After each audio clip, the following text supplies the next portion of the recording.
But then comes the other strategy.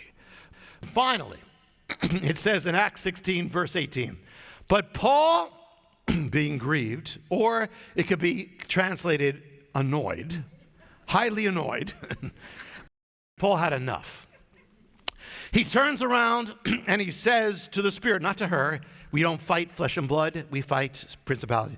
Turns around, and to her, he said, see, one thing when you're dealing with also, don't get wrapped up in people. Pray for the people, love the people, but separate the people in your heart from the sin. Okay? You're against the sin and against the evil, but the person's in the image of God. He turns around and says to the Spirit, I command you, in the name of Yeshua the Messiah, come out of her. And it did. Amazing. She seemed so far gone, so into the occult, so steeped in divination. We could easily write off a person like that. And we often do. Hey, we just write off, forget it, they're beyond it. But nobody's beyond the hope of his power.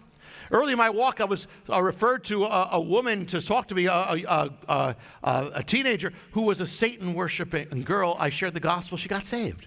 I was in Africa at the shrine of a pagan god with others, and we're standing in front of a high priestess of the god. She's been dedicated from infancy to this god, into the occult, channeling. I told her the gospel.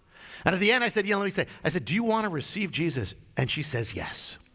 And she prays with me, and I make it a real long prayer. I get rid of this, I turn away from this. At the end, she's radiant, she's glowing. Don't write anybody off. Nobody's beyond his power. No one's sin is beyond his blood, and no one's darkness is beyond his light.